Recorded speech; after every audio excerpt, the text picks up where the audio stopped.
So if I could jump in here real quick. All great ideas, and I love that we're kind of getting on the topic of the mining, but I want to mention some things about PulseBitcoin from my perspective. I'm a business owner. I've been for quite a while. That's kind of my bread and butter, and I recently got into crypto probably about 3 years ago. Got burned several times, like many of us have. Maybe buying things at the top is kind of a curse that I have earned. But I was drawn to this ecosystem to find a home, right?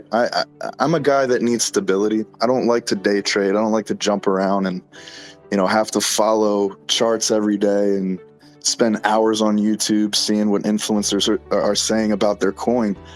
I need stability, and I need a place that I can just store my value, right? And keep it out of the legacy financial system, right? Because that's unsure in itself. But I chose this ecosystem because I really like the community. I've met a lot of people in this community that are business owners themselves that, have, even the guys that aren't, that are retired now from crypto, they have enough crypto that they're not here to, scalp trade, right? They're looking to sit something for a long term and, get some real X's. That's what we're here for. And, because of that, I don't look at PulseBitcoin as a yield token. There's a lot of people that they want to kind of just not work as quick as possible. I get it, right? That's the American dream. Try to retire as fast as possible. And so they'll buy a bunch of ASICs and just kind of sell every month their PulseBitcoin. But for us guys that are, looking at long term, that doesn't affect us, because realistically, with the deflationary and disinflationary properties of this coin, over time it's becoming more scarce, and so it becomes a little more volatile. You need less people in the ecosystem to kind of make moves. Less money can move the price up and down. So I kind of like the deflationary aspect of it.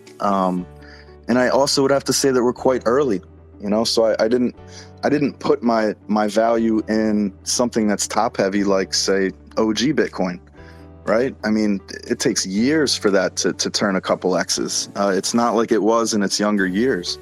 And so with this, being around 20 million, I think is the market cap, or something, maybe 21, something like that. That's nothing.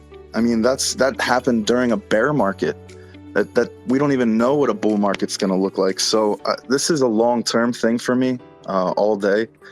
And so if there's anyone that's kind of looking at PLSB as, something to just sell off every month, I would look a little deeper, and you might be impressed with what it can do long-term. Well, by the way, just the fact that PulseBitcoin is considered a dump token right now just goes to show how closely it's correlated with Bitcoin. Because when Bitcoin came out, it was a dump token.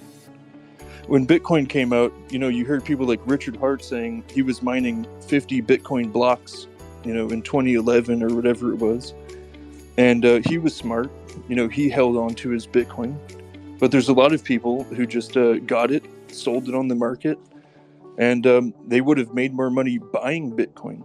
So if they had spent the money on actual Bitcoin instead of the mining hardware that they needed, they would have made out a lot better. So that goes to show, like, over the long term, the value proposition is growing the network, and the value proposition is a lot better than Bitcoin was, because there's less negative externalities.